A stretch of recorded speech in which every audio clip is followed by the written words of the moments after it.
I think that's the one. So hopefully.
If Dan Littlewood is not joining, then everyone I think is present. I believe is present.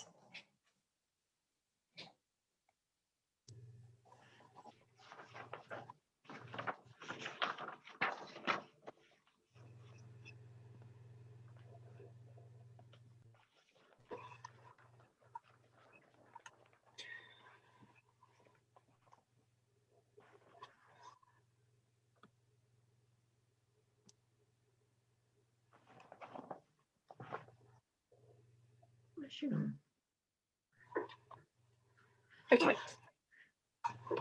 Is everybody ready to start? Yes, well, I am. Okay. As there is no standing chair of licensing subcommittee, can I please ask members for nominations?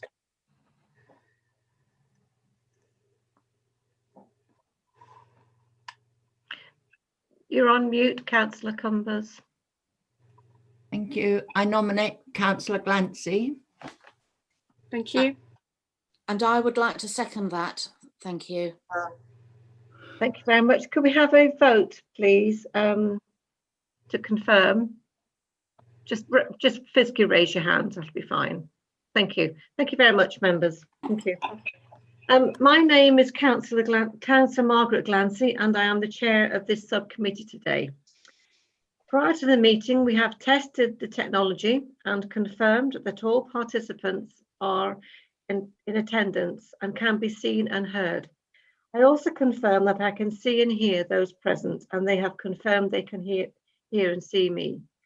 Those present are Councillor Pat Cumbers, Councillor Jeannie Douglas, and myself, Councillor Margaret Glancy.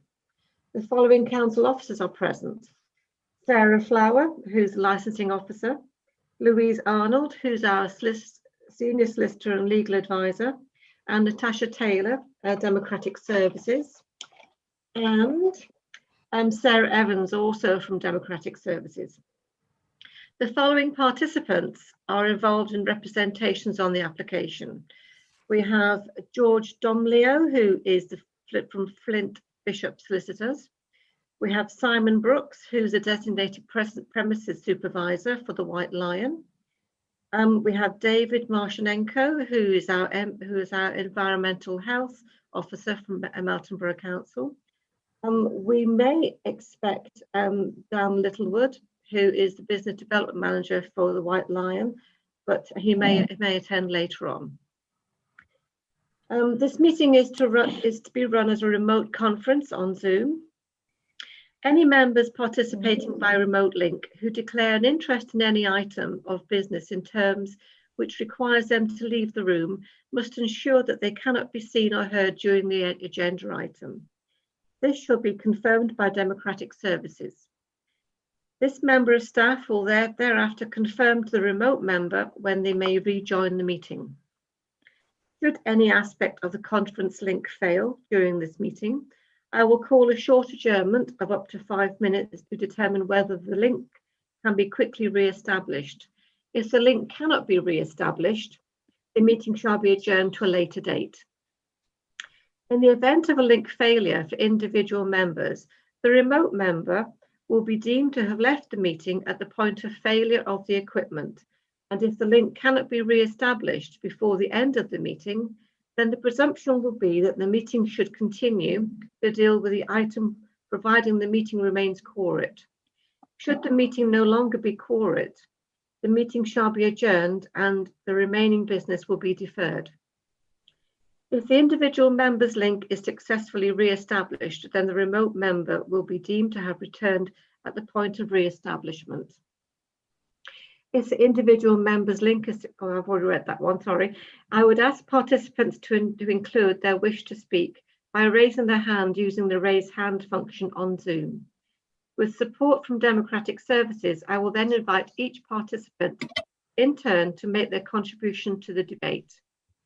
All microphones must remain on mute at all times, except mine and those of relevant officers. Participants may unmute themselves when invited to speak.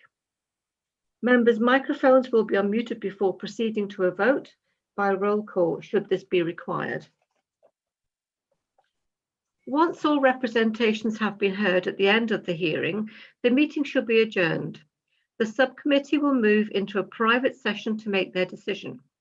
The parties may remain in the Zoom meeting and await the outcome, but must turn off their video and microphones, as the meeting will remain live on YouTube during this period. All members who have been absent from the debate or a particular item due to connection failure must abstain from the vote on the item. Please turn mobile phones to silent and note that the meeting will be recorded and live streamed on YouTube. This subcommittee purpose. We are here today to hold a Licensing Act 2003 hearing in respect of an application to vary the premises licence for the White Lion in Melton Mowbray, which falls within the cumulative impact zone and has attracted representations relating to all 4 licensing objectives. Agenda item 2. Do we have any apologies for absence? There is a representative from the Tubes and they have sent their apologies and confirmed that they're not attending today. Thank you very much.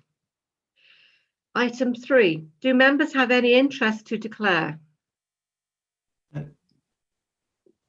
From the looks of it, no, so we'll move on. Thank you. Are there any other reasons to be declared that would prejudice our ability to hold a fair hearing and make a determination on this matter? I can't see any hands raised, so I believe there aren't. Thank you. Agenda item 4. The item is to vary premises licence the White Lion Hotel.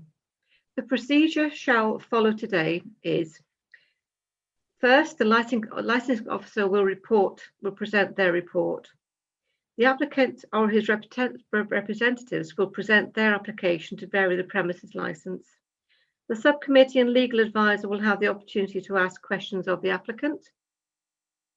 Please make those questions relevant to the application. The subcommittee and legal advisor will have the opportunity to ask questions of the applicant, which also should be relevant. The responsible authorities will then be given the opportunity to present their cases. The applicant will be given the opportunity to ask questions, followed by the subcommittee and legal advisor.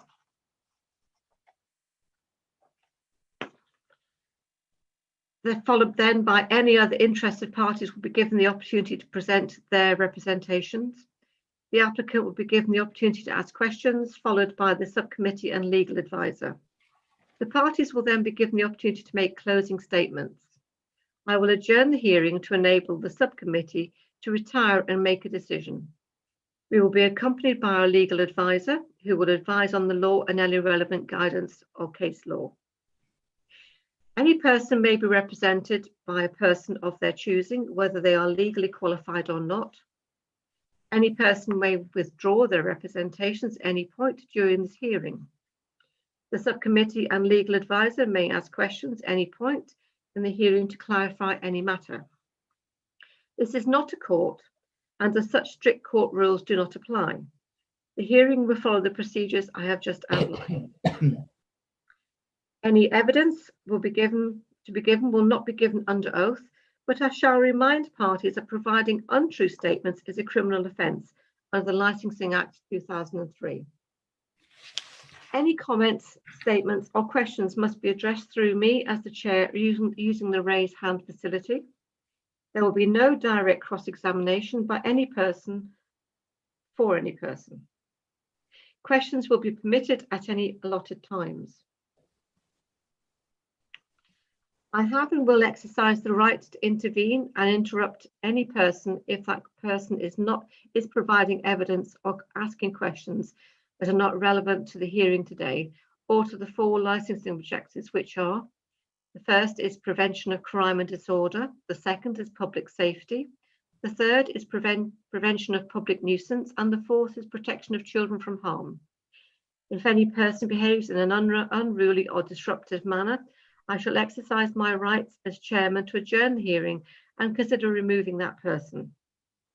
Before we start, can I confirm that parties have received all of the paperwork? If you just raise your hand to indicate that you have, that'd be great. Thank you. And finally, the regulations state that all parties must have an equal length of time to make their representations. So we need to agree a maximum time. Is anyone's representations going to take more than 15 minutes? I can see some head shaking. I'd like to think not, Chair. Right, thank you. Well, thank you. So if we limit, so each party will have a maximum of 15 minutes in which to make their representation.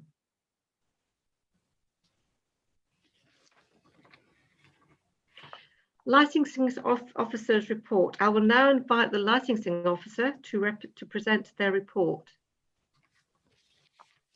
Does anyone have any questions? Well, once we've had the report, we'll then have some questions on it, no doubt. Over to you, Sarah. Thank you, Councillor Glancy. On the 3rd of August 2020, Melton Borough Council's licensing team received an application to vary the current premises licence for the White Lion in Melton Mowbray. The licence is held by Punch Partnership. Punch Partnerships PTL Limited. In essence, the original application sought to extend the terminal hour for the sale of alcohol, live music, recorded music, performance of dance and late night refreshment daily until 3 o'clock in the morning the following day. Extend the opening hours to allow the premises to close daily at 3:30 AM the following day. Permit live music, recorded music, performance of dance and late night refreshment to take place both indoors and outdoors, and remove all existing Annex 2 and Annex 3 conditions and replace with new conditions. Annex 2 conditions are consistent with the operating schedule, and Annex 3 conditions are attached to the hearing after a hearing to the licensing authority. And also to amend the licensing plan with a newly submitted external area plan. During the consultation period, 2 representations were received, one from Environmental Health, who are one of the responsible authorities and must be consulted for full variation applications. This related to one of the licensing objectives, namely prevention of public nuisance. The other came from 2 members of the public, which related to all 4 of the licensing objectives, namely the prevention of crime and disorder, the prevention of public nuisance, the protection of children from harm and public safety. The premises falls within Melton Mowbray's cumulative impact zone, and thus the onus is on the applicant to rebut the presumption of the cumulative impact policy that the variation should not be granted by satisfying the subcommittee that there will be no adverse impact on the licensing objectives.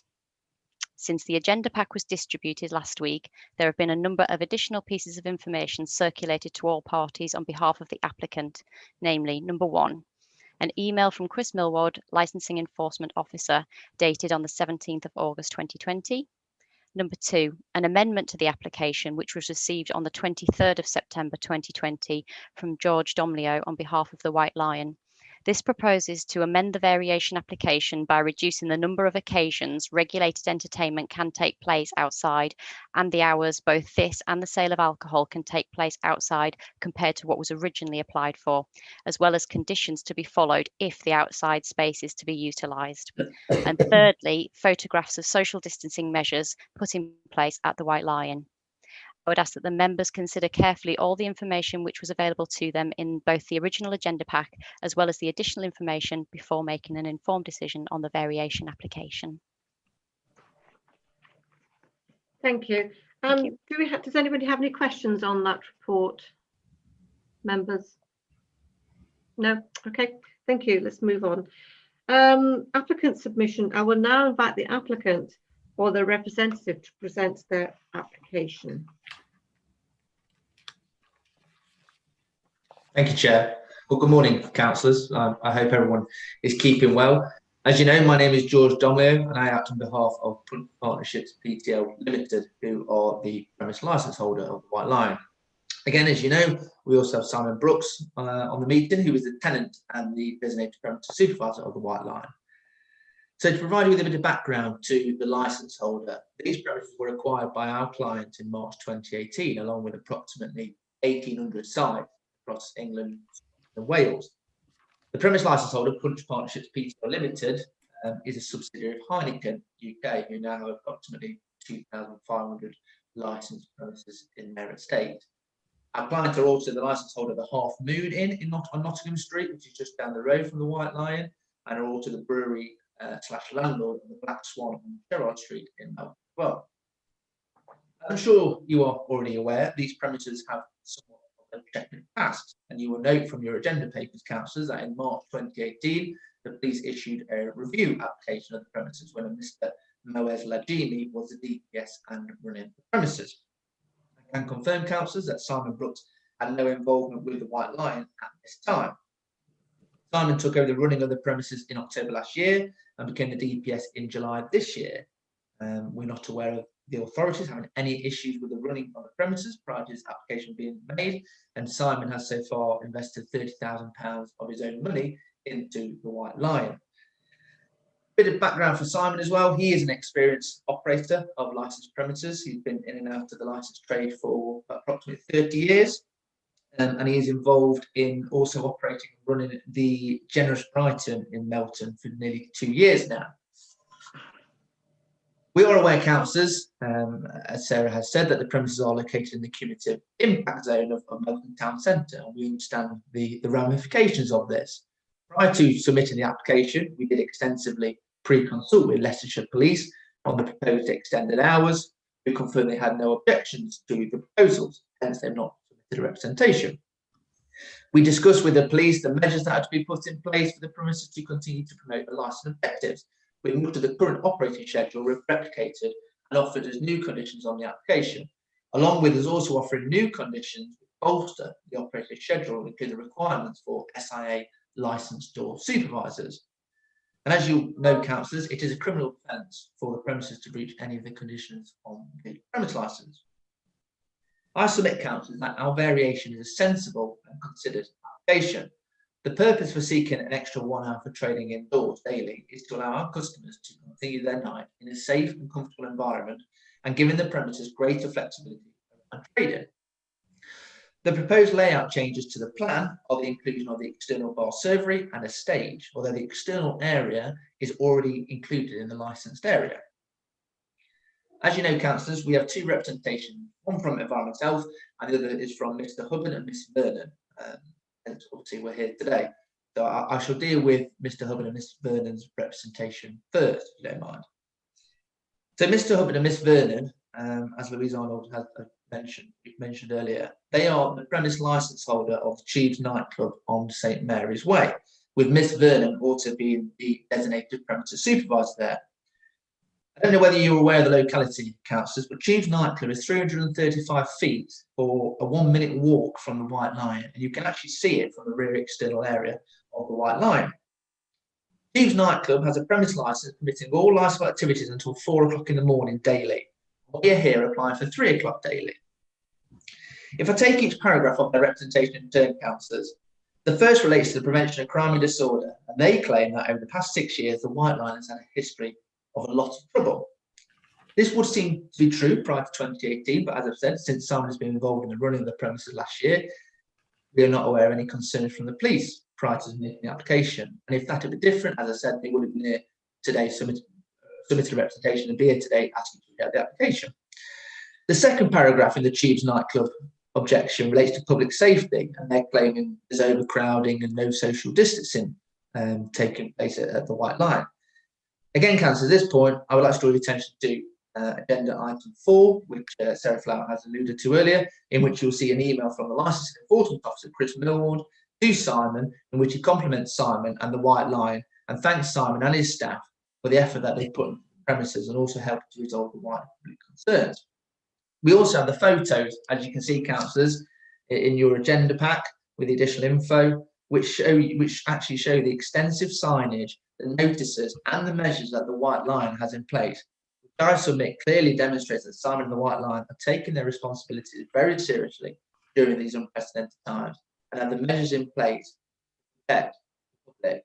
I can advise councillors that Simon is going above and beyond the majority of licensed premises. In terms of the third paragraph from Tubes nightclub, this relates to prevention of public nuisance, and I'd like to cover this when I move on to the representation from Environment Health, if you don't mind. Now, finally, the fourth paragraph apparently relates to the protection of children from harm, although there is no mention of children in that paragraph at all, and it appears to me to just be general moan from Tubes nightclub that we are applying for a 3 AM licence and they have a 4 AM licence. One point I would like to pick up on this paragraph, though, councillors, and I feel Environment Health may raise this during their submission as well, is that Tubes nightclub state we will have to apply for a later licence, unfortunately, to keep up with the times of late licences being granted. And this also encourages other premises to apply for a 3 AM licence. As you know, there is nothing stopping a premises from applying for a later licence. However, as you're aware, councillors, and as referred to in your own statement's licensing policy, each application is considered on its own merits and will be subject to the same process and procedure under the Licensing Act 2003 that we are currently undertaking. Finally, on the representation from Tubes nightclub, I would draw your attention, councillors, to paragraph 8.2 of the agenda pack on page 6. I respectfully request that you attach as much weight as you appropriately consider the importance and relevance of this representation. If I move on to the representation from Environment Health, the only sticking point, I believe, is our proposal to have music outside until 1 o'clock. The main point from David's representation is that having music outside until the early hours provides all the ingredients for an outside entertainment venue for functions, which is distinctly different trading environment from a pub, beer garden, or smoking area, and would generate considerate noise from both amplified and music speech on an indeterminate number of occasions. Now, I hope to address individual points in turn. I can confirm, council, that should you decide to grant our application, there is to be no change of concept for White Line, so it will not operate as a late night outdoor entertainment venue. The rear external area will remain first and foremost as a beer garden, but on the odd occasion there will be a music performance taking place.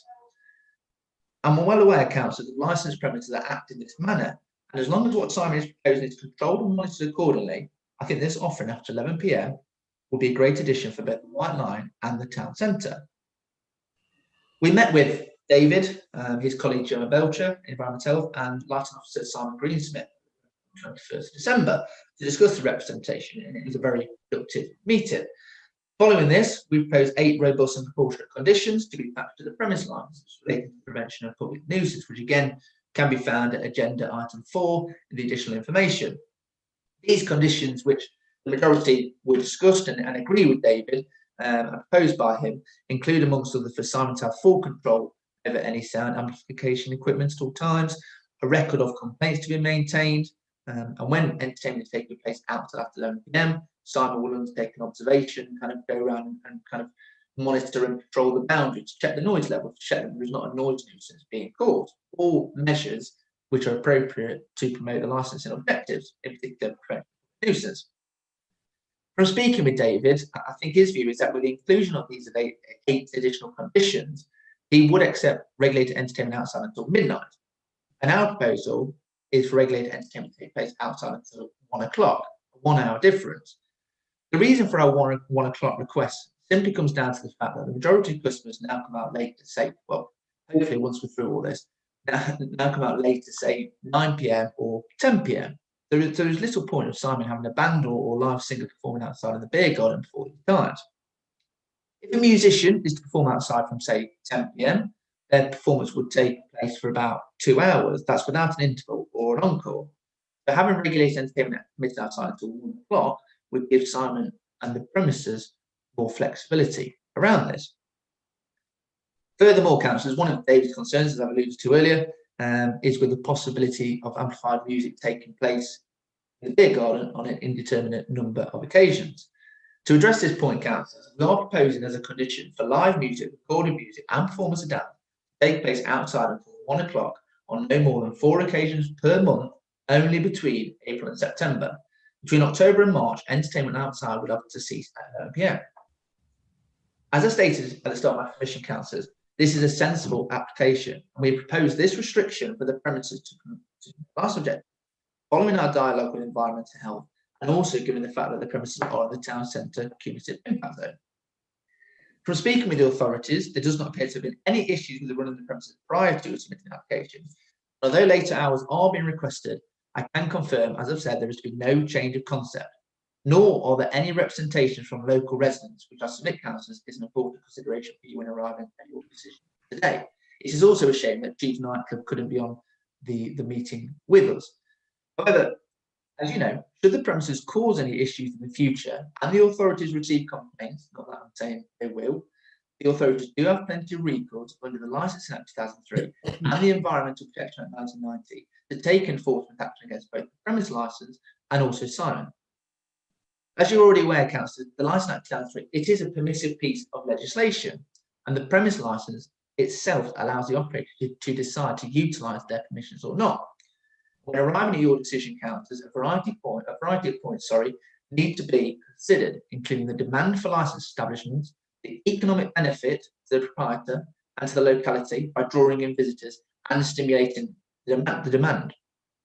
We are fully aware, councillors, that the premises are in cumulative impact, and that the onus is on us as the applicant to rebut the presumption. Granting of this application would undermine or impact on the licence objective. I submit, councillors, that, as I said, we've taken a sensible approach for this application. We consulted with Leicestershire Police on the proposed extended hours prior to submission. We are only seeking 1 additional hour to trading indoors, which Environmental Health have no objection to the proposal of regulated entertainment to take place indoors daily.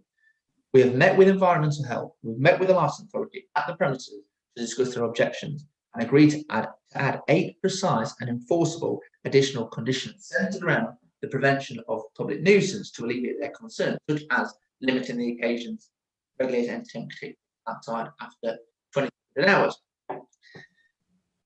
I would think, councillors, I submit that all of this has been taken to demonstrate that both Heineken and Simon want to continue to promote the licence objective. I would draw your attention as well, councillors, to the final paragraph on page 6 of the agenda, which is taken from section 4 of your licensing policy, and states, the licensing authority recognises, however, that this policy cannot be absolute, and it will continue to consider each application properly on its merit, and for licences that are unlikely to add significantly to the problems of saturation will be approved. For these reasons, councillors, I would ask you to grant the application as it appears before you today. Thank you. Then I'm doing for time. I don't know whether Simon has done anything. Sorry. You had 2 minutes and 4 seconds left. Oh, perfect time. That was well timed. Thank you I very say much. I planned it, Chair. Thank you. Oh, thank you. Do we have any questions No. from members? No?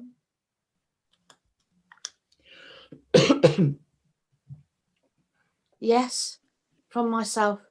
Councillor Douglas would like to ask a question. Thank you. Yes, thank you.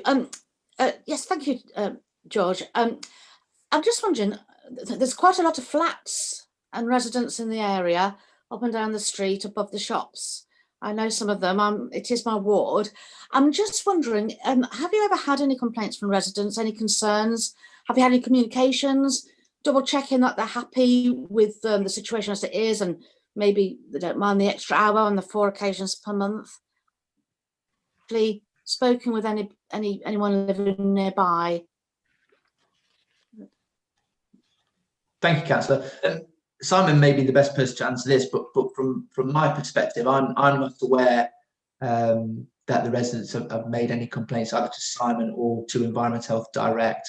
And as I said, we've got no objections from them. But Simon may be the best person to answer that. And also, I know I did have 2 minutes left, so I don't know whether Simon wanted to add anything, which may answer your question, Councillor. Yeah, thank you. Thank you, George. Yes, Simon, did you want to come in there for the remaining 2 minutes? 40 seconds. Thank you, Chair. Yes, good morning to you all, and good morning, councillors. Just to reinforce really what George has already said, we haven't received any complaints, and as part of the licensing process, we did have all the due notices advertised around the premises, front and rear, to make the residents of the area aware of our application. As you may or may not know, the White Line fronts the marketplace, so we get quite a large amount of footfall across the frontage of the pub. So we actually displayed our notices in 2 locations, even though we're required only legally to put it into 1 location, to make sure everybody who was walking past it out, in actual fact, get the opportunity to see and read our applications. And to me personally, since I've been there in the 12 months and subsequently since the application has been submitted, I've not received any direct representations from residents or anybody else, to be fair. If I may just touch on the cumulative impact issue that George raised earlier, being as I know I have a little bit of time left, I would also like to point out that although we are in this cumulative impact area, there are already 3 o'clock licensees in the town right on our doorstep, namely that of the Cutting Rooms, namely that of Grapes, and obviously the Tubes nightclub, which has their 4 o'clock, and we're all within a stone's throw of each other at this moment. So that's as much as I have to add to this at the moment, Chair. Thank you for that. Right, do we have any questions for the legal advisor? Have any questions on what they've heard? Louise? No, thank you. Okay, thank you. Do any other parties have any questions on this, what they've heard? No. Right, the next one is a responsible authority submission, so thank you very much for that. I will now ask Environmental Health as a responsible authority to present the representations. It's over to you, David. Hello, I trust everybody is well. Can I just check that everybody can hear me? Yes. Super, thank you. Just to pick up, I'll start with picking up on a few points made by George, and then after that I will read a short statement I prepared. And following that, if there's any questions, I can take those at the end. George mentioned consultation. I would note that prior to the application being submitted, there was no consultation with Environmental Health. We did, however, have consultation after the application was submitted, following the consultation period. And there was an attempt to come to a compromise, one which would involve a terminal hour for licensable activities outside of 12 midnight, subject to conditions. But unfortunately, at the end, the goalposts were moved and we couldn't come to an arrangement. So our objection still stands. George mentioned that the outside area will still remain a beer garden, and the fundamental nature of that space won't change. I must say I disagree with that point. The provision of an outside stage with licensable activities, including the sale of alcohol and reg entertainment until 1 AM is not typical pub garden fare. It is distinctly different. Moreover, as I understand it, there's nothing in the application that would bar the DPS from hosting, say, birthday events or wedding events or any other type of function or event in that space. And again, that is not consistent with a pub, beer garden. So those are the 2 points that I had regarding George's oral submission. I will now read my short statement, if you don't mind.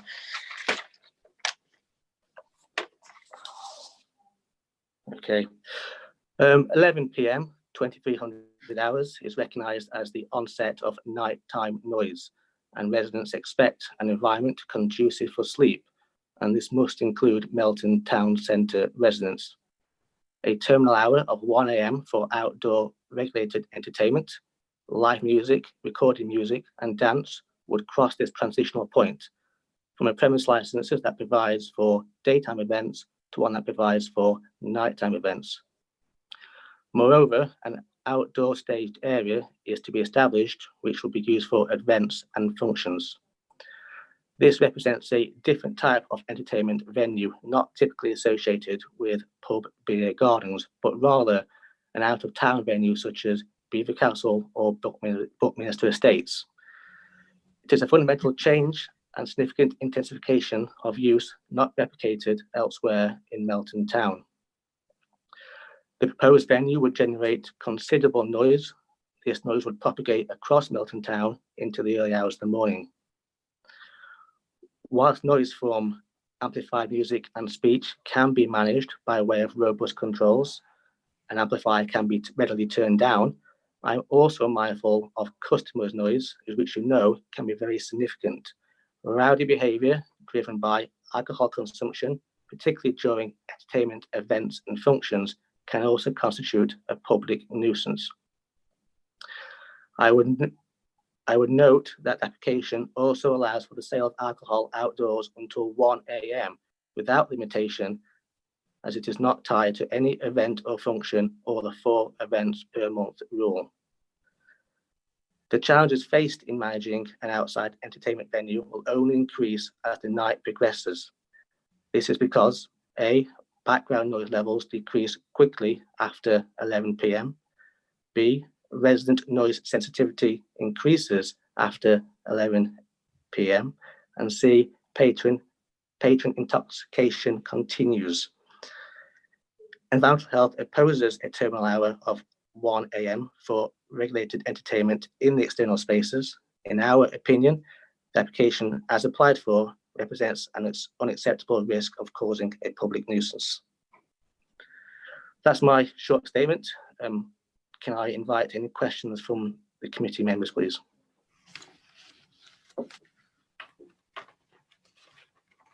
Do we have any questions, members? Thank you.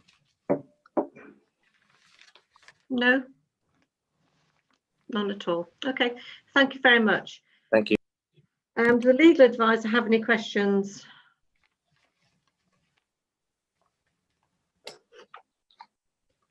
No, thank you. Thank you. Does the applicant have any questions?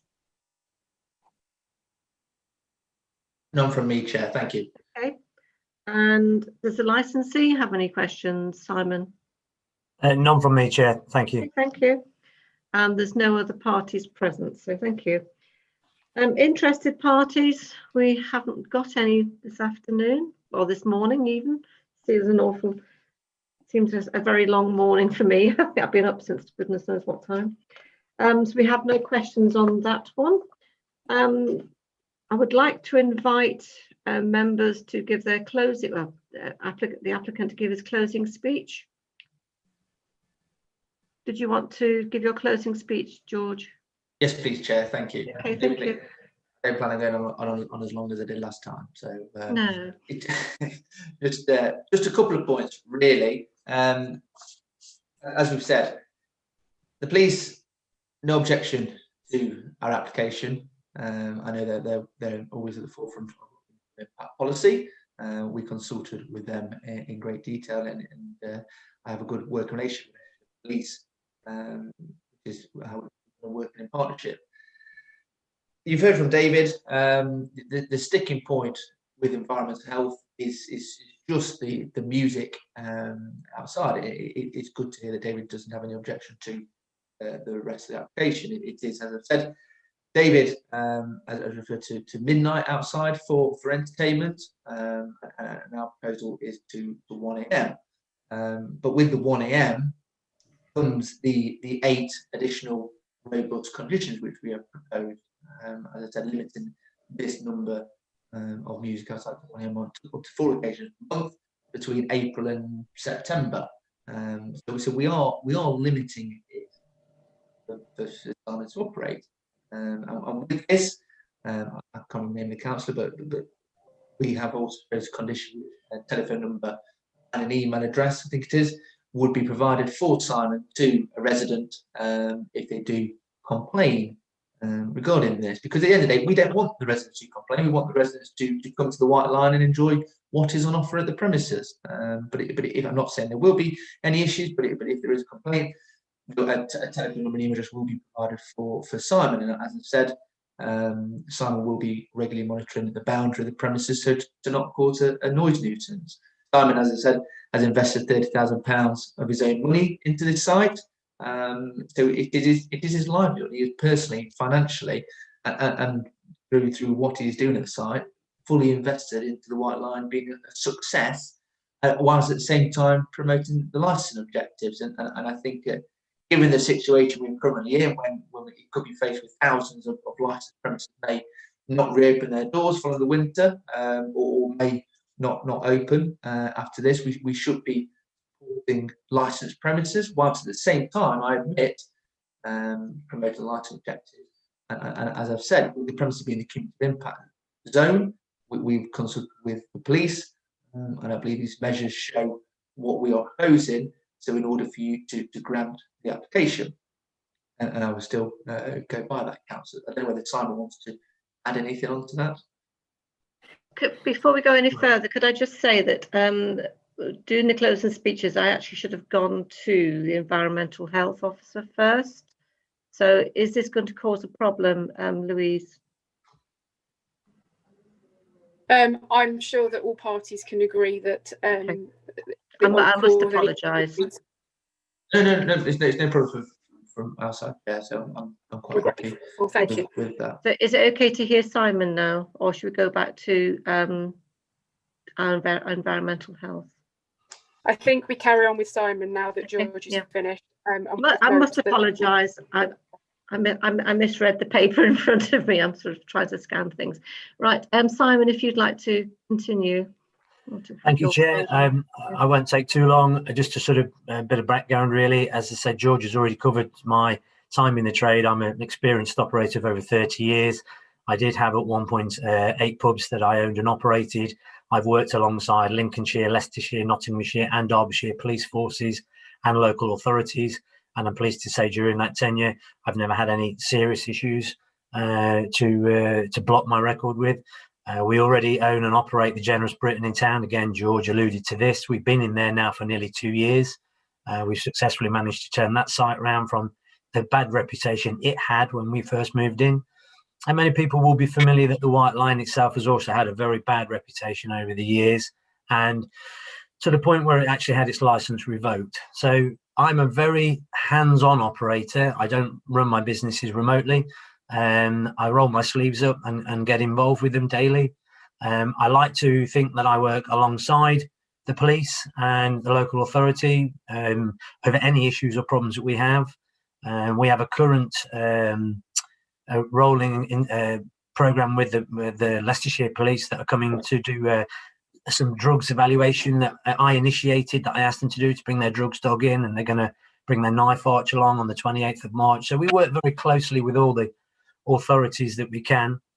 And just before I finish, to address some of the points in the licensing objectives, crime, disorder, public nuisance, protection of children, public safety, etc.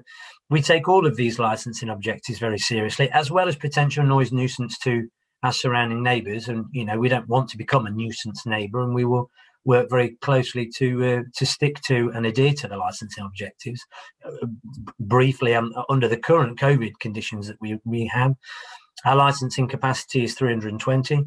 We have taken a voluntary position on this, where we've reduced this by 50% to 160 people to enable and to promote social distancing.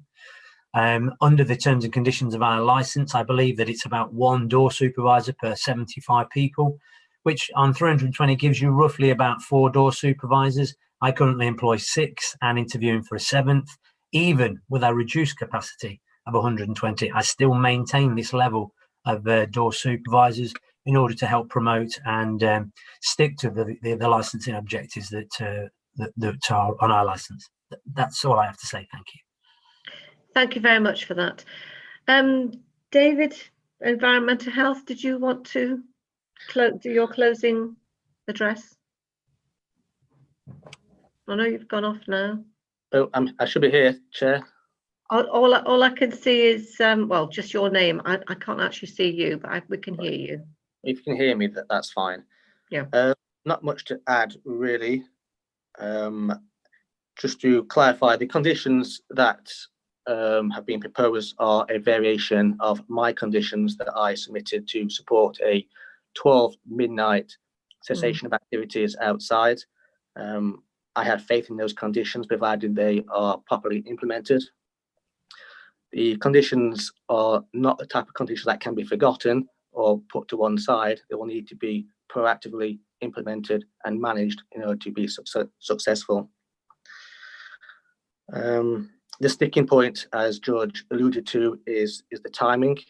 Environmental Health was prepared to move from a finish time of 11 p.m. to 12 p.m. with robust conditions, but for the reasons outlined in my monologue, we feel 1 a.m. is too late because as time progresses, the sensitivity increases and background level decreases, and patrons become more rowdy, more drunk.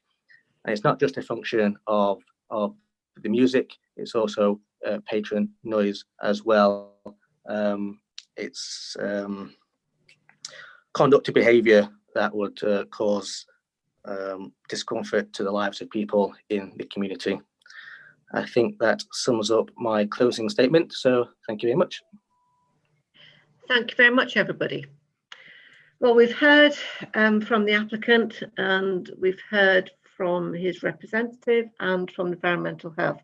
So I think it's now time to adjourn the meeting, adjourn the hearing, and the subcommittee will retire along with the legal advisor to deliberate this. Thank you very much, everybody, and we'll see you again in a short while. Thank you. Thank you, councillors. Thank you.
Councillor Glancy.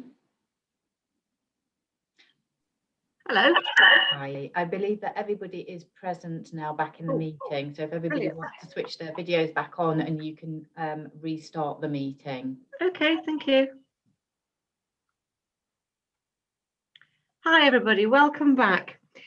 I'd like to just thank you for your patience, but we'd just like to acknowledge and recognise the efforts that's been made in improving the premises and the positive attitude towards these improvements and towards the future of the White Lion. The subcommittee, we have reached a decision, and I'll hand over to our legal advisor to present a summary of that decision. That's over to you, Louise. Thank you. So the decision of the committee is that the application will be permitted in part with some amended provisions and conditions as follows. The premises' operating hours should be amended so that the terminal hours are as follows. The opening hours are extended to close at 3:30 AM the following day. The terminal hour for the sale of alcohol, live music, recorded music, dance and late night refreshments indoors be extended to 3 AM. The terminal hour for the sale of alcohol, live music, recorded music, dance and late night refreshments outdoors be granted and given until 11 PM. The Annex 2 and Annex 3 conditions are replaced with the conditions as set out by the applicant with some amendments, which I will refer to in a moment. The licensing plan is amended to include the outdoor space. I'll then move on to the conditions. Conditions 1 to 8 under the Prevention of Crime and Disorder remain unchanged and inserted, replacing the existing conditions as referred to earlier. Condition 9 will be amended to read: a minimum of 2 SIA licensed door supervisors shall be on duty on Friday and Saturday from 10 PM until close. A minimum of 4 SIA door supervisors shall be on duty when regulated entertainment is taking place in accordance with the condition that follows shortly. At all other times, the need for door supervisors should be assessed by way of risk assessment carried out by the DPS, and cognizance will be taken of any police advice. Under public safety, condition 10 remains unchanged. Under section D, the prevention of public nuisance, the applicant's email dated the 23rd of September is amended and inserted as follows: from April to September inclusive, on no more than 4 occasions per calendar month, regulated entertainment can take place outside until 12 AM the following day. At all other times, regulated entertainment outside shall not take place after 11 PM.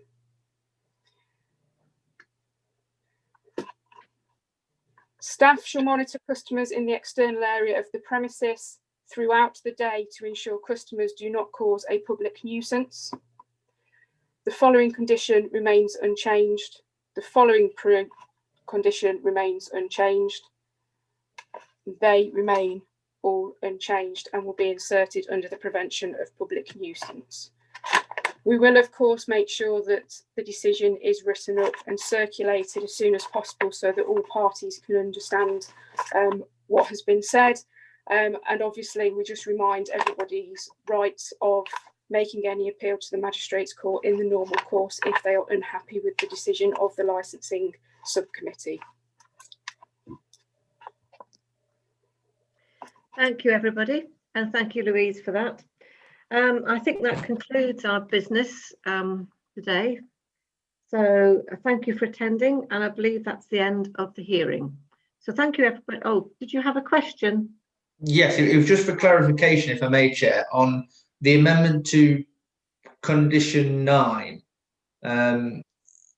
It's to read after 2200 until close, a minimum of 4 door, a minimum of 4 door staff when regulated entertainment that was it. So- That was the end of it. So the following condition has been added later. From April to September, inclusive, on no more than 4 occasions per calendar month, regulated entertainment can take place until 12 midnight. Okay, so that's one of the That's conditions. outside. Yep. And so condition 9 will read, a minimum of 2 SIA licensed door supervisors shall be on duty Friday and Saturday from 10 a.m. until close. On the 4 occasions that regulated entertainment is permitted per month until 12, a minimum of 4 door supervisors must be on shift. Is that okay, George? Does that make sense? Yeah. Sorry, yeah. It was that I didn't hear that on the 4 occasions. I was yet, trying so- to read an awful lot. No, thank you. Yeah, no, that makes sense. I get that now. Well, thank you, everybody. Anyway. So thank you for that. So yes, I think that's believe the end of the hearing, and it is 13:43. So thank you very much, everybody. Thank you. Thank you.